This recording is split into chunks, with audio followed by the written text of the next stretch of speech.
Alléluia. Nous avons le dernier message du camp biblique international Christ glorifié 2021. Donc, c'est notre maman Lydie, qui nous parle depuis le Canada.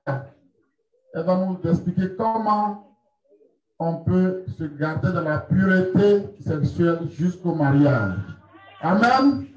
Qui veut se garder pur jusqu'au mariage? Ne pas déshonorer Christ, ne pas souiller son corps, se garder pur jusqu'au mariage. Qui veut cela? Donc, ouvrez les yeux, ouvrez les oreilles, ouvrez vos cœurs, écoutez la parole de Dieu. Que le Seigneur bénisse sa servante, Maman Lydie. On acclame le Seigneur pour accueillir Maman Lydie. On acclame le Seigneur. On acclame le Seigneur. Amen. Maman Lydie te donne la parole. Le Seigneur te bénisse. Amen. Gloire à Dieu. Est-ce que vous m'entendez?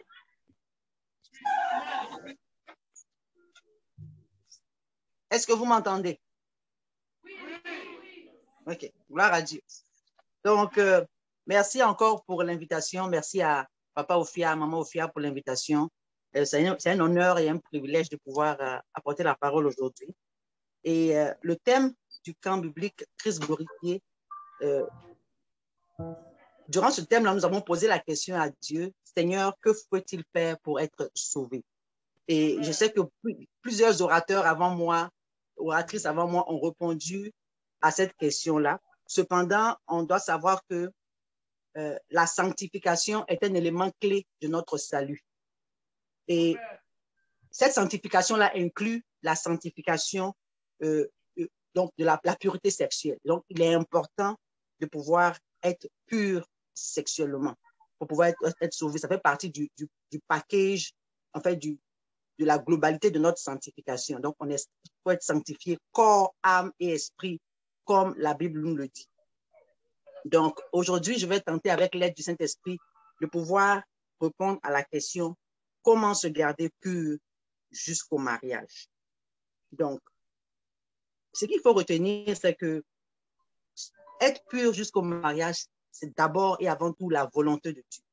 C'est ce que Dieu veut pour chacun de vous. C'est ce que Dieu veut pour ceux qui ne sont pas encore mariés, en fait, c'est ce que Dieu veut pour chacun d'entre vous, c'est que vous gardez pur jusqu'au mariage. Et Dieu a ses raisons quand il vous demande de le faire. Ce n'est vraiment pas le fruit d'un hasard. Dieu est sage et dans sa sagesse infinie, il a décidé que les choses doivent se faire ainsi.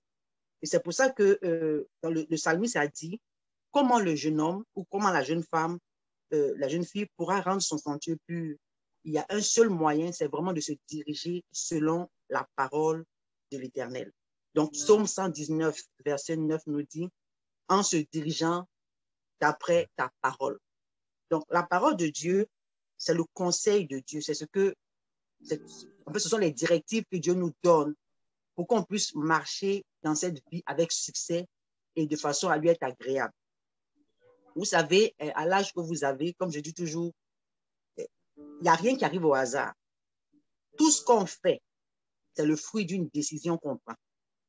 Donc, si tu te lèves le matin, c'est parce que c'est vrai que Dieu te donne le souffle de vie, mais se lever ou décider d'aller à l'école, c'est une décision qu'on prend. Je décide d'aller travailler.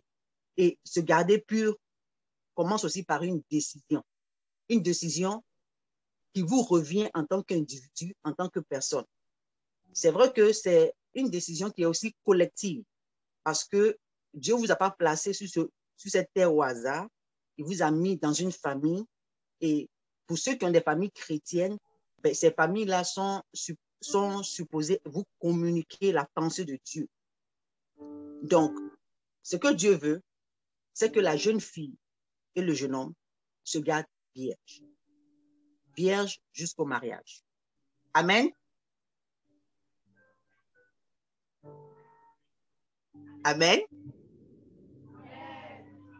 Il faut que vous interagissiez parce que je veux m'assurer que vous entendez.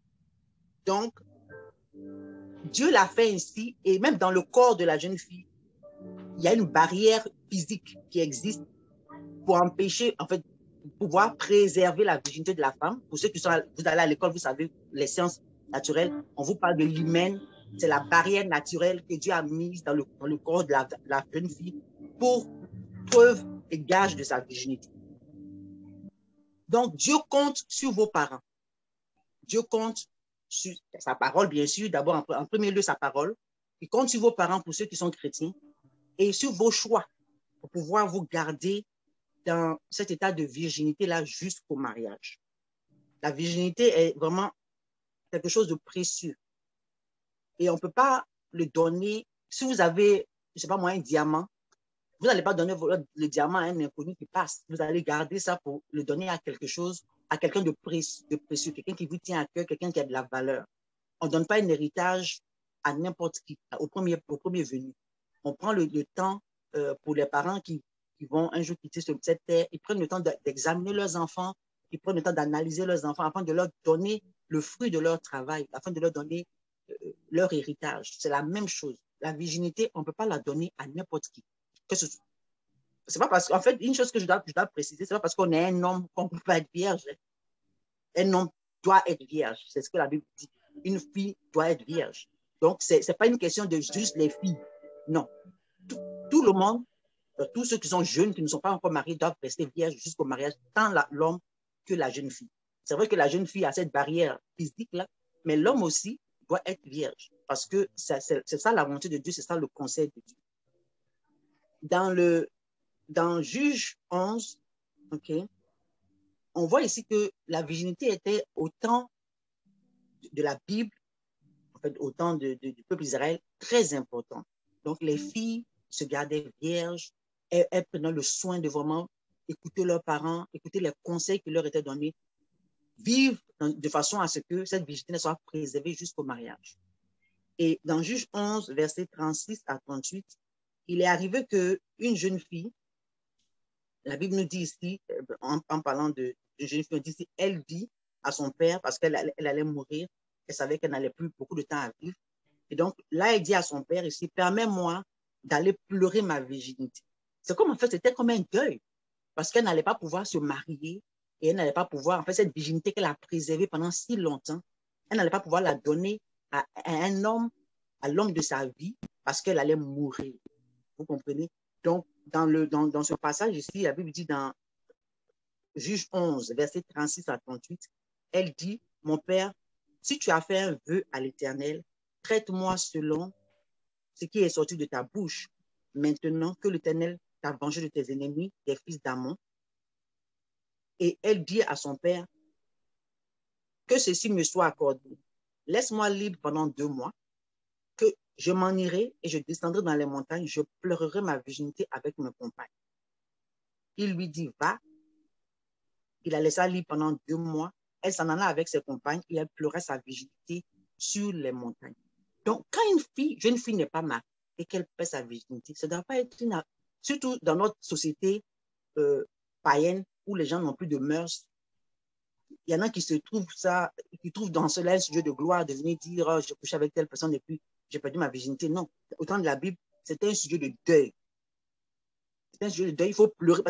On ne doit pas se réjouir de ça, en fait, quand on perd sa virginité avant le mariage. Non, c'est vraiment pas un sujet de joie, c'est vraiment pas un sujet de réjouissance. Non. Dans la société dans laquelle on vit, parce que nous vivons à contre-courant. Nous sommes des chrétiens, on va dans une direction, on va vers le ciel et on veut être sauvé. Mais le monde autour de nous, la société autour de nous, elle va dans la direction opposée parce qu'elle vit contraire à la volonté de Dieu. Donc, on va à contre-courant. Donc, ça, c'est quelque chose qu'il va falloir se mettre dans l'esprit. On n'est pas comme les autres, on ne fait pas comme les autres. On a une ligne directrice, c'est la parole de Dieu. Nous sommes des enfants du royaume, on doit vivre comme tel. Et dans le royaume de Dieu, perdre sa virginité avant le mariage n'est pas un sujet de gloire. Bien au contraire, c'est d'être un sujet de deuil.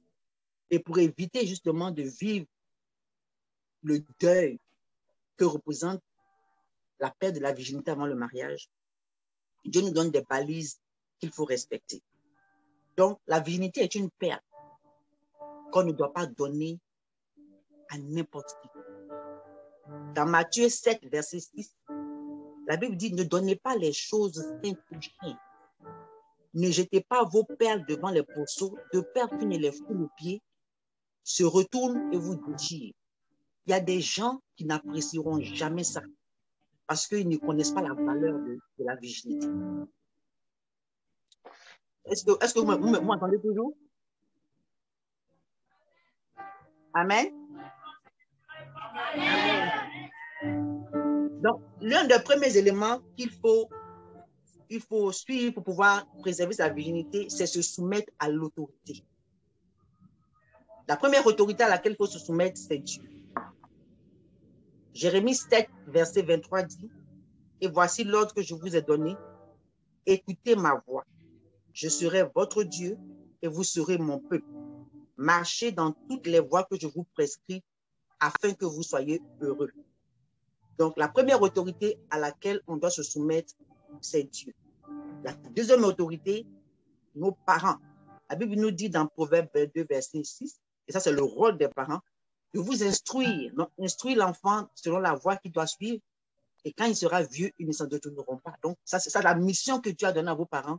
Ils ne sont pas là pour vous embêter, ils ne sont pas là pour vous empêcher d'avoir du plaisir ou bien de jouir de votre jeunesse. Non, ils sont là pour vous montrer la voie à suivre. C'est ce que Proverbe 22, verset 6 nous dit. Dans 1 Corinthiens 7, verset 37, la Bible dit que celui qui a pris une résolution ferme, sans contrainte, et avec l'exercice de sa propre volonté, et qui a décidé en son cœur de garder sa fille vierge ou son fils vierge, celui-là fait bien. Et j'insiste encore que ce n'est pas juste une histoire de jeune fille. C'est une histoire de jeune fille et de jeune homme. Moi, dans ma maison, j'ai un garçon et une fille, et je ne fais pas de différence entre le garçon et la fille. Pour moi, ce sont deux chrétiens qui doivent vivre dans la sainteté jusqu'au mariage. Ça n'a rien à voir avec le genre. On est tous appelés à vivre dans la sainteté. Donc, la virginité pour la fille et pour l'homme, c'est la volonté de Dieu. Et c'est pour nous, en tant que parents, quand on vous demande d'être vierge, la Bible ne nous condamne pas pour ça. Bien au contraire, la Bible nous dit ici dans 1 Corinthiens 7, verset 37, que nous faisons bien. Donc, Dieu approuve quand des parents enseignent leurs enfants dans les voies à suivre pour pouvoir être vierges jusqu'au mariage.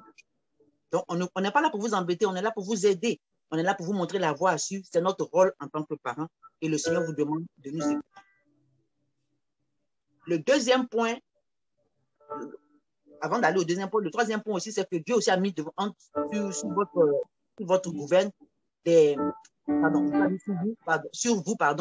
leaders spirituels, des mamans dans le Seigneur, des papas dans le Seigneur, qui eux aussi sont là pour aider vos parents à vous guider dans la voie. Donc, vos monitrices de l'école du dimanche, le pasteur de l'église, toutes ces personnes-là, c'est l'équipe que Dieu a mis autour de vous pour vous aider à pouvoir marcher dans cette voie-là. Donc, vous devez les écouter. Tant aussi longtemps qu'ils vous enseignent la parole de Dieu, vous devez. Amen. La deuxième chose à faire, on va regarder vierge jusqu'au mariage, la Bible dit, c'est de ne pas réveiller l'amour avant le temps. Comment? Par des films, par la musique, par des livres qui vont réveiller en vous des désirs avant le temps, en fait. Par exemple, si vous passez vos journées à écouter des telenovelas où on parle d'amour, où on parle de relations, de copinage, tout ça là, ça ne va pas vous aider à pouvoir garder le focus mental nécessaire pour pouvoir être vierge. Parce que justement, ce qui va arriver, c'est qu'à cause de vous nourrir de ces choses, vous allez commencer à désirer ça. Et désirer ça d'une manière charnelle, avant le temps.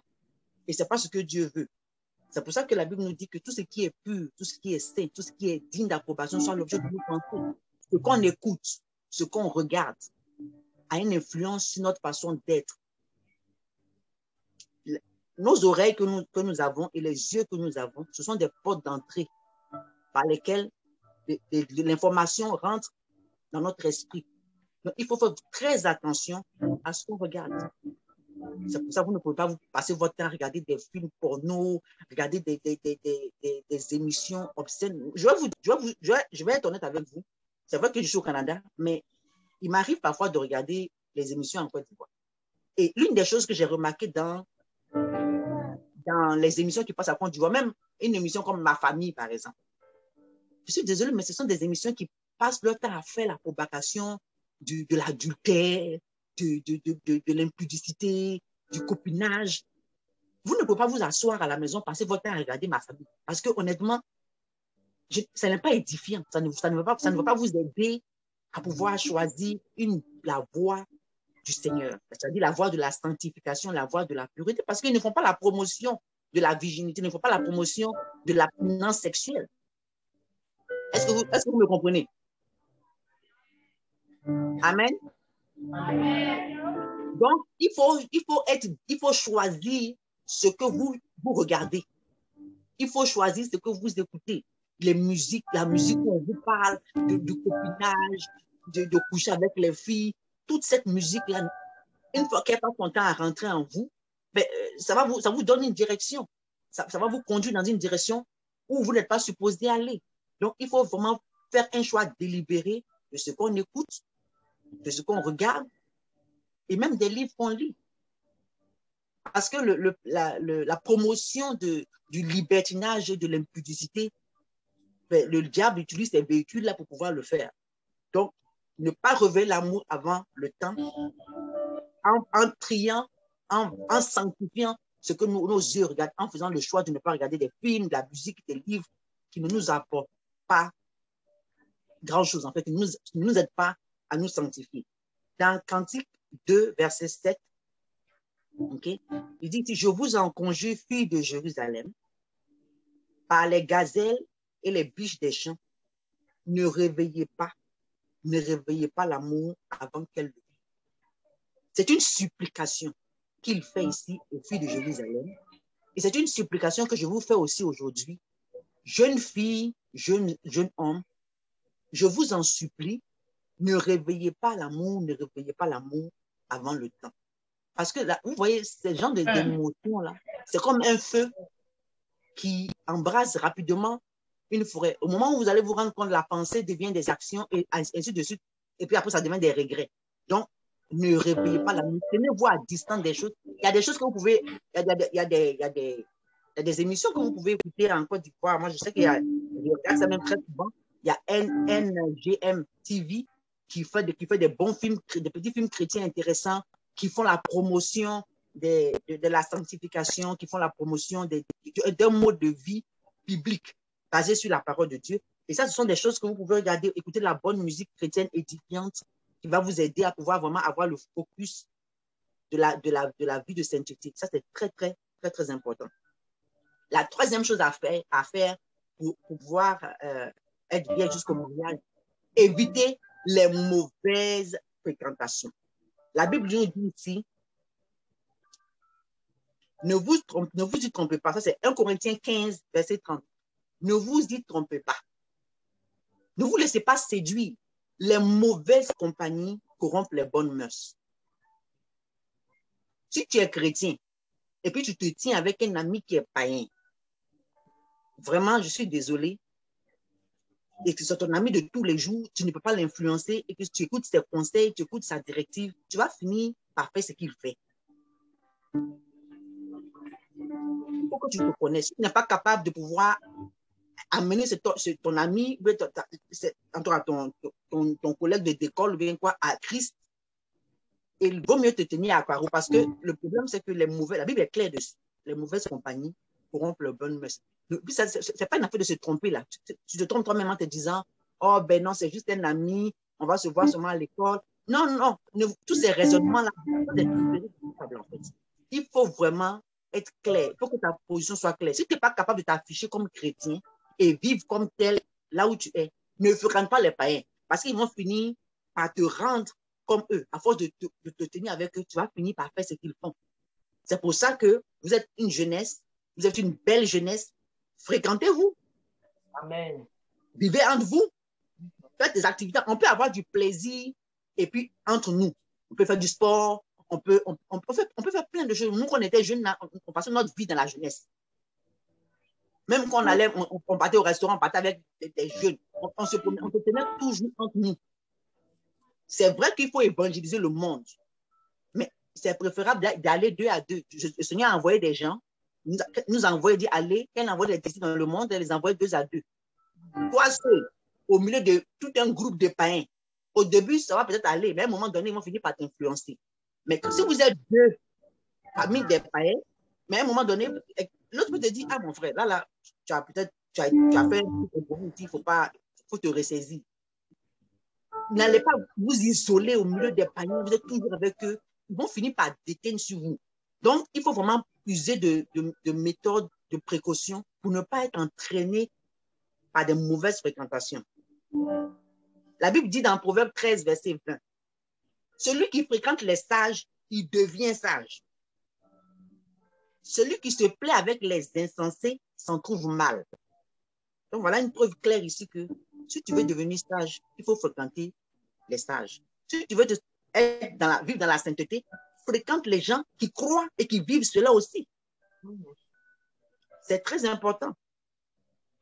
Dans 1 Corinthiens 5, verset 11, le Seigneur dit, maintenant je vous ai écrit, ce que je vous écris, c'est de ne pas avoir des relations avec quelqu'un qui se nomme frère et qui est impudique, cupide, idolâtre, outrageux, ivrogne, ravisseur, et de ne même pas manger avec un tel homme. Ce que ce verset-là nous dit ici, c'est que c'est vrai, il ne faut pas aller à l'extérieur de l'église avoir des mauvaises fréquentations.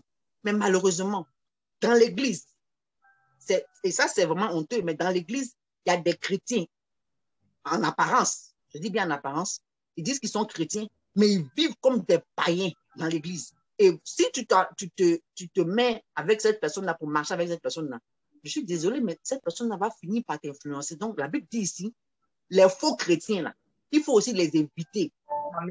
Parce que les faux chrétiens, ils peuvent te mener, à te pousser à faire des choses que tu vas regretter. Donc, non seulement il faut faire attention aux gens qui ne sont pas chrétiens de l'extérieur, mais à l'intérieur, parce que maintenant, il y a des loups dans la bergerie. Il faut faire attention à ceux qui ont l'étiquette de chrétien, mais qui vivent comme des païens.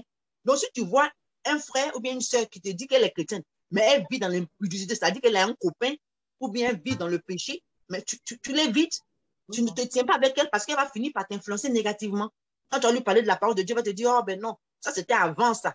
Tous ces prétextes bidons là pour justifier leur péché, mais c'est ce qui va te servir. Elle va te servir pour essayer de te convaincre de vivre comme elle, ou même de vivre comme lui. Donc, il faut faire aussi attention aux loups dans la bergerie, c'est-à-dire aux faux chrétiens qui sont à l'église, qui viennent, qui chantent dans nos chorales, qui vivent dans la duplicité, ils vivent une double vie. Ils viennent à l'église, ils se comportent d'une certaine façon, mais en arrière, ils vivent comme des païens. Donc, ce genre de frères-là aussi, il faut les éviter. Donc, les mauvaises fréquentations à l'extérieur et à l'intérieur. Ça, c'est important. On voit aussi dans 2 Samuel 13, verset 3 à 5, que Amon avait un ami nommé Jonadab, fils de Chiméa, frère de David. La Bible dit ici que Jonadab était un homme très habile. Et quand il a vu son ami, il lui a dit, mais pourquoi tu es comme ça abattu? Pourquoi chaque matin, tu es plus maigre? Toi qui es le fils d'un roi. Dis-le-moi. Il ainsi, dis-le-moi. Amon dit, j'aime Tamar, sœur d'Absalom, mon frère. Jonathan, maintenant, qui lui donne un mauvais conseil. Il lui dit ici, mets-toi au lit, fais le malade. Quand ton père viendra te voir, tu lui diras, permets à Tamar, ma sœur, de venir me donner à manger. Qu'elle prépare un mets sous mes yeux afin que je le voie et que je le prenne des sables. Vous voyez comment le muscle. Ça, c'est un conseil démoniaque. C'est-à-dire que c'est son ami. L'autre lui dit qu'il aime une fille. Au lieu de lui dire, mon frère, va voir ses parents ou bien présente-toi. En fait, au lieu de lui donner la bonne chose à faire, il est en train de lui donner des mauvais conseils pour préparer un plan démoniaque qui va cacher la vie de la fille. Donc, vos amis là, que vous écoutez, avec qui vous tenez, les conseils qu'ils vous donnent, faites attention, passez-les au miroir de la parole de Dieu. S'ils vous donnent un mauvais conseil, ne le suivez pas. Et d'ailleurs même, ne suivez pas le conseil, mais évitez-les, coupez les ponts avec eux. Amen. On n'a pas besoin d'être amis. On est venu sur cette terre-là, on n'est pas venu coller avec un ami. Donc, un ami qui ne t'arrange pas, qui ne va pas t'aider à aller de l'avant avec le Seigneur, laisse-le partir. Amen. Laisse-le. Ce que Amon aurait dû faire, c'était de couper les liens avec cet ami-là. Il n'aurait pas péché contre Dieu, il n'aurait pas péché contre déshonorer sa famille. Mais il n'a pas écouté, il a préféré suivre le conseil de son mauvais ami.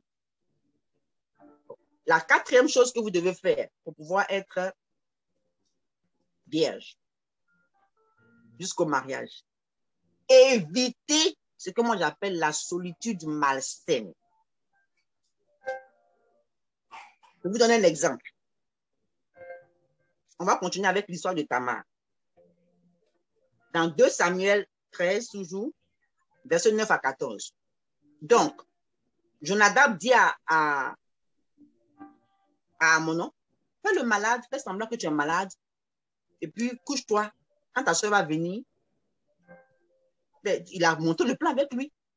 Donc, ce qu'il a fait, c'est qu'il a trouvé un moyen pour isoler la fille. C'est-à-dire qu'il s'est retrouvé seul avec Tamar. Mes soeurs, vous n'êtes pas des infirmières. Tu n'es pas une infirmière. Amen. Le frère est malade, il n'a qu'à aller à l'hôpital. Même si tu as un diplôme d'infirmière, il n'a qu'à aller à l'hôpital. Tous ces plans-là pour pouvoir vous retrouver seul avec un frère dans un endroit noir, dans des maisons inachevées. Tous ces plans-là, c'est pour vous mener au péché. Vous voyez, il s'est retrouvé seul avec sa soeur.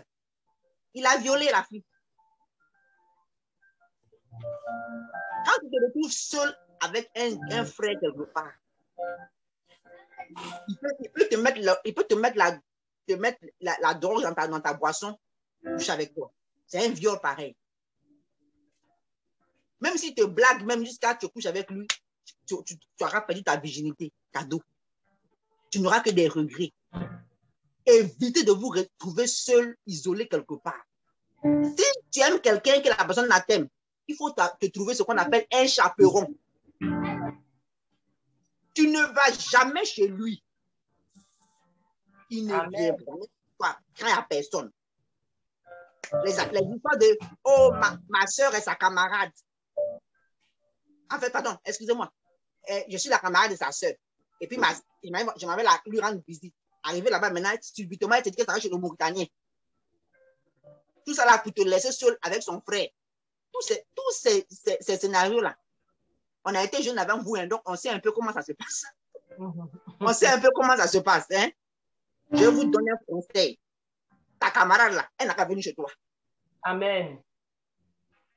Si tu aimes son frère là, elle n'a qu'à venir te rendre visite chez toi. Ça se passe chez toi à la maison. Et quand tes parents sont là, parce qu'il y a des choses qui ne vont jamais pouvoir se faire au vu au-dessus des autres. Mais quand vous vous isolez dans des endroits seuls, dans des coins noirs, dans des maisons inachevées, ou bien tu t'en vas lui rendre visite, alors quand tu sais très bien qu'il te dit que tes parents ne sont pas là. Pourquoi? Quel est le but? Tu cherches quoi? Vous ne pouvez pas voir l'église. Il faut faire très attention à cette solitude malsaine parce qu'elle ne mène qu'au péché. Parce que quand il n'y a pas des yeux autour de vous pour vous regarder, vous ne vous gênez plus. Et malheureusement, c'est ce qui est arrivé avec Tamar et Amnon. Il a isolé. Il a demandé aux gens de partir. Si tu vois que tu es avec un frère qui cherche toujours à ce que tu sois seul avec lui, fuis-le. Amen. Parce qu'il va finir par coucher avec toi. Et ça va te créer des problèmes. Ou bien même toi-même, garçon. Si tu avais une soeur qui est toujours, elle veut toujours que tu sois avec elle seule. Ah, ton ami, elle est toujours avec nous. Pourquoi? Oh, je veux rester seule avec toi. Tu l'as mariée? Non. Tu n'as pas encore marié. Donc, ça fait quoi si les gens sont autour de toi? Il faut que les gens vous voient. Tu es là comme ça et puis je te vois. Même si je ne suis pas à côté pour écouter vos conversations, mais il faut que les gens vous voient. Il faut être à la vue des gens. Ça va vous éviter de tomber dans le péché. Amen. Amen.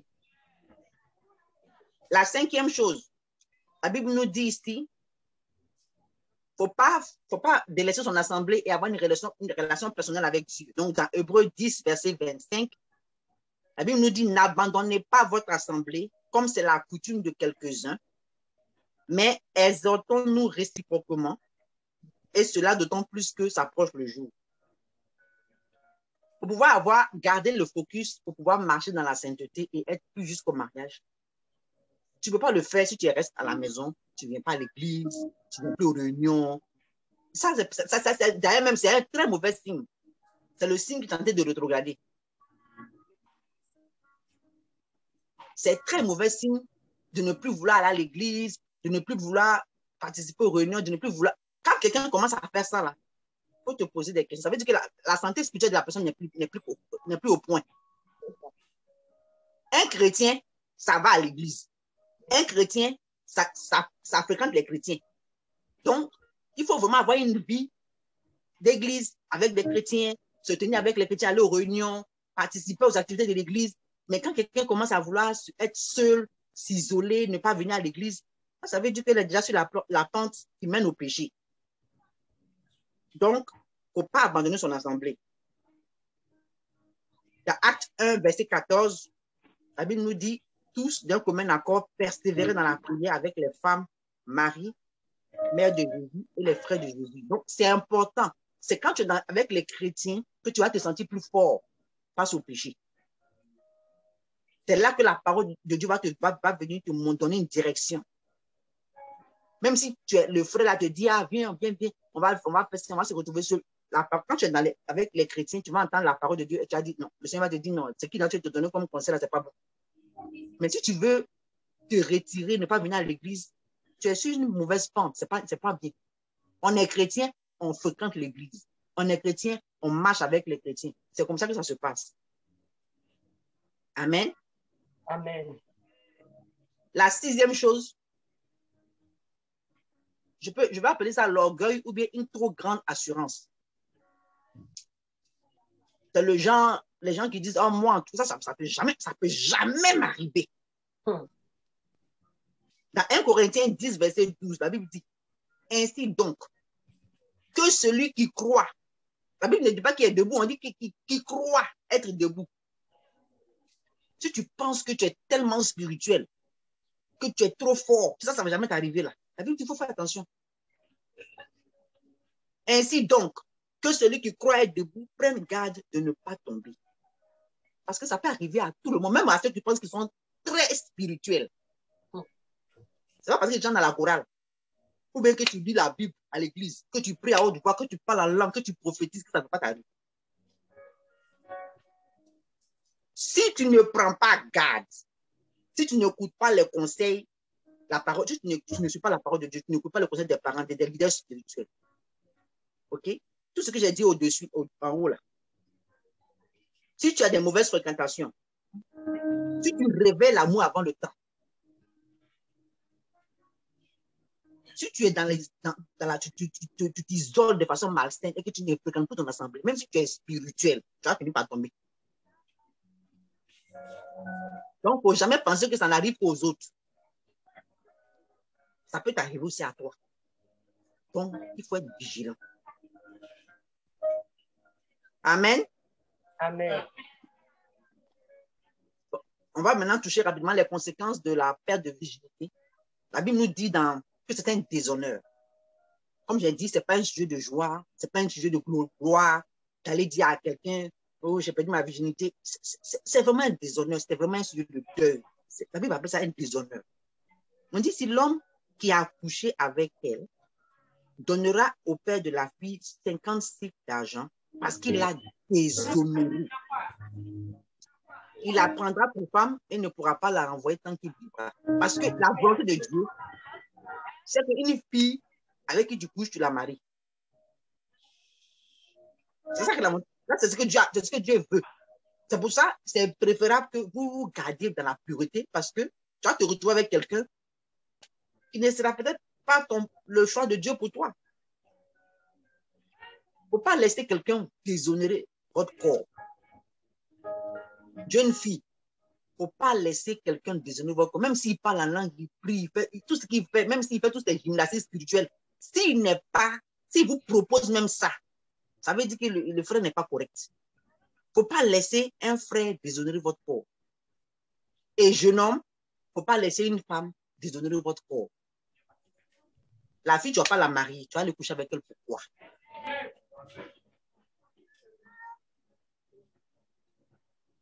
La perte de la virginité résulte bien souvent en pleurs et en regrets. Le gars a couché avec toi. Pour lui, tu étais juste une conquête d'un jour. Ça, pour lui, il continue son chemin. Il va aller justement à la prochaine conquête. Te voici maintenant. Il ne reste pas avec toi. En train de pleurer, tu regrettes. Sans compter que ça peut parfois résulter à des grossesses non désirées. Et parfois même, malheureusement, il y en a qui se cachent pour aller faire des avortements. Quand tu couches avec quelqu'un, la Bible dit que tu deviens un avec lui. Il y a un lien qui se crée. Donc, toi seul, là, tu es lié avec Paul. Paul est parti. Tu vas te lier avec Pierre. Pierre va partir. Tu vas te lier avec... Ta vie n'est pas une toile d'araignée. Donc, tu ne peux pas te lier à gauche, te lier à droite, te lier devant, derrière avec des gens qui ne vont pas t'épouser. Respecte ton corps. Respecte ton corps. Il n'est pas quelqu'un venu te toucher n'importe comment. Non. Non, non, non, non, non, non. Ton corps, là, c'est le temple du Saint-Esprit. Amen. Tu dois respecter ce temple-là. La Bible dit, celui qui détruit mon temple, je vais le détruire aussi. Il faut respecter le temple de Dieu que tu es. Et tu réserves ça à la personne que Dieu a choisie pour toi. Mais tu ne vas pas venir te lier à gauche, à droite, comme ça. Ta vie ressemble à quoi après? Tu te rends compte? Ça n'a rien de rien, mais imagine-toi lié avec Paul, Pierre, Jean. Tu es comme une prisonnière dans une toile d'araignée avec des gens comme... Tu imagines tout ce travail spirituel qui doit être fait pour te restaurer. Tout ce travail-là, pourquoi? Tu avais juste à obéir à la parole de Dieu dès le départ. Dans Proverbe 30, verset 19, la Bible dit que il y a 3 choses qui sont au-dessus de ma portée. Même 4 que je ne peux pas comprendre. 1, la trace de l'aigle dans le ciel. La trace de l'aigle dans les cieux. La trace du serpent sur le rocher. La trace du navire au milieu de la mer. Et la trace de l'homme chez la jeune fille. Je vais vous dire une chose. Quand un homme couche avec une fille là, vous pensez que c'est ni connu ni vu. Parce que tu n'es pas tombé enceinte. Ou bien parce que tu ne l'as pas enceinté. Tu penses que c'est ni connu ni vu. La Bible dit, dans Proverbe 30, verset 19, qu'il y a une trace. Il y a une trace. Quand l'aigle passe dans le ciel, toi, tu ne vois pas la trace, mais Dieu dit que lui voit la trace. Quand un serpent passe sur un rocher, tes yeux humains ne voient pas la trace, mais Dieu dit qu'il y a une trace. Quand tu vois un bateau dans la mer, tu ne vois pas la trace, mais la Bible dit qu'il y a une trace. Quand un homme pousse avec une fille, il laisse une trace. Donc, ne pensez pas que mes parents ne sont pas au courant. Bon, personne ne m'a vu, personne ne m'a attrapé, donc c'est bon comme ça. Je suis blanc comme neige. C'est faux. Dieu a vu. La trace que ça a laissé là, il a vu. Et il va tenir compte de ça. Toi seul, tu vas devenir un zèbre ou bien quoi? Lui, il va venir te tracer comme ça. Non! Respectez votre corps. Amen. Tu n'es pas un être humain. Tant besoin d'esprit, respecte-toi. Amen. Amen. La solution ultime, la parole de Dieu, les conseils de nos parents et de nos leaders spirituels. Fuir les mauvaises compagnies. Amen. Amen. Éviter l'isolation malsaine. Ne pas être trop sûr de soi. Amen. Amen. Et la Bible dit, toi-même, dans Jérémie 31, verset 21, toi-même, dresse des signes, place des poteaux, prends garde à la route, au chemin que tu as suivi. Reviens, vierge d'Israël, reviens dans ces villes qui sont à toi. en tant que jeune homme, en tant que jeune fille, il y a une décision que toi-même tu dois prendre. Tout cela, pendant le camp, vous avez entendu beaucoup de personnes vous parler. Mais la décision de pouvoir suivre cette parole-là, ça vous revient. Ça sera à vous de prendre des résolutions pour dire, moi, je n'irai jamais chez un garçon tout seul. Amen. Moi, je ne laisserai jamais quelqu'un me toucher qui n'est pas mon mari. C'est à vous de prendre la décision. Moi, je vais m'asseoir avec mon téléphone et puis on va se texter des affaires ou bien des photos. Ça reste votre décision. Moi, je ne parlerai pas avec quelqu'un. En fait, je veux dire, c'est à vous de mettre des balises pour ne pas justement que vous vous retrouvez dans une situation pareille. Et ultimement, la Bible dit, quand tu as fait tout ça là, si jamais tu te retrouves dans une situation compromettante, fuis! Amen. 1 Corinthiens 6, verset 18. Et on voit aussi dans cela l'exemple de Joseph. Joseph, c'est un homme, Dieu merci, pour les hommes. Il a tout fait. Il n'a pas cherché la femme de Potiphar, il s'est gardé plus, il a vécu sa vie. Malgré tous ses efforts, il s'est retrouvé coincé dans une situation, il n'a pas cherché. La Bible dit, il a fui. Il n'a pas raisonné, il n'a pas pesé le pour, le contre, il n'a pas regardé son travail qu'il va perdre, il a fui. Il a pris ses jambes à son cou, il a fui. Amen. Quand vous êtes dans une situation, quand tu as crié, non, n'écris pas, non. Et puis vous baissez votre ton de voix, tu cries, tu fuis. Amen. Au secours. En tout cas, fais quelque chose. Mais ne reste pas là. Non, bon, faut pas crier, puis tu es là. Okay. Non, je ne crie pas. Mais faut pas me toucher. Hein. Tout ça là, c'est quoi ça? Fuis. Amen. Il faut courir. Cherche la porte, cours. C'est aussi simple que ça. Tu cours, après tu as réfléchi. Tu as compris, tu cours. Ça là, quand c'est comme ça, là, on ne réfléchit pas. On court d'abord, puis après on réfléchit. Amen. Amen. Amen. Donc aujourd'hui, ce sont les conseils que avec lesquels je vais vous laisser. Je crois que par la grâce de Dieu, si vous suivez ces conseils, ce n'est pas une question de le suivre un jour, deux, malheureusement. Je vais dire, la vie n'est pas une question d'un jour. Hein. On a une vie à vivre. Donc, vous ne savez pas quand est-ce que vous allez vous marier. Mais ces conseils-là, si vous les suivez avec diligence jusqu'à votre mariage, vous allez pouvoir présenter votre virginité à votre mari ou à votre femme. Amen. En cadeau de mariage. Amen. Mais ce sont des conseils qu'il faut suivre. C'est un objectif que vous devez vous donner. Et je crois que par la grâce de Dieu, avec l'aide de son esprit, vous allez être capable de pouvoir être vierge jusqu'au mariage. Amen. Amen. Donc, on va prier le Seigneur. Et puis, on va vous laisser aller manger parce que vous avez eu une journée très, très chargée aujourd'hui. Amen. Amen. Prions ensemble. Seigneur, je veux te rendre gloire. Je veux te dire merci pour ces conseils. Avec ton esprit, on a pu communiquer à nos jeunes enfants, nos jeunes frères, nos jeunes sœurs dans le Seigneur. Seigneur, nous savons que sans toi, nous ne pouvons rien faire. Seigneur, c'est toi seul qui peux graver ces paroles dans le cœur de ces enfants, dans leur esprit, afin qu'ils ne soient de tout ni à droite ni à gauche. Alors, Saint-Esprit, toi qui es venu pour nous conduire dans toute la vérité, aide chaque fille, chaque jeune homme, aide-les à marcher selon ses conseils, garde-les, aide-les à pouvoir vraiment écouter les autorités que tu as placées dans leur vie, à suivre ta parole, à être assidus aux réunions de jeunesse, à vraiment vivre d'une manière qui te glorifie, à ne pas rechercher la solitude malsaine, à ne pas écouter les mauvais conseils et les mauvaises fréquentations. Seigneur, préserve-les, je t'en supplie, garde-les de tout orgueil spirituel. Seigneur, préserve-les, je te prie au nom de Jésus. Aide-les à ne pas réveiller l'amour avant le temps. Seigneur, dans cette société où il y a tellement de choses qui passent à la télévision, des publicités. Seigneur, aide nos enfants à pouvoir vivre d'une manière qui te glorifie. Que ces conseils, Seigneur de gloire, ton esprit puisse les ramener à leur mémoire, oh Dieu, continuellement. Et que tu puisses les préserver, les garder jusqu'au mariage. Que le désir de pouvoir être pur jusqu'au mariage les habite. Car le vouloir et le faire vient de toi. Donne-leur le vouloir. Donne-leur cette volonté-là de pouvoir se garder plus jusqu'au mariage.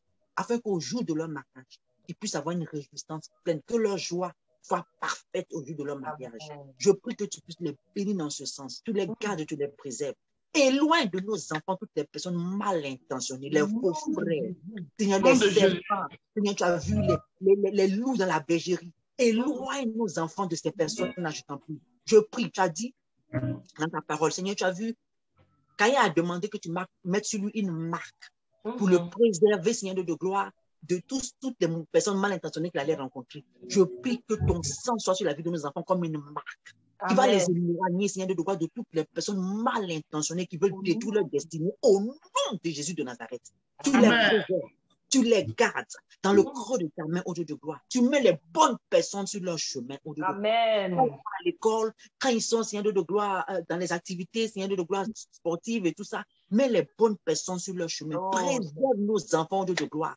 Que les voleurs de destinée s'éloignent de nos enfants au nom de Jésus de Nazareth. Tu les gardes au nom de Jésus-Christ et que ta parole soit le vecteur directeur de leur vie à partir d'aujourd'hui et jusqu'à leur mariage au nom de Jésus de Nazareth. Amen. Amen. Amen.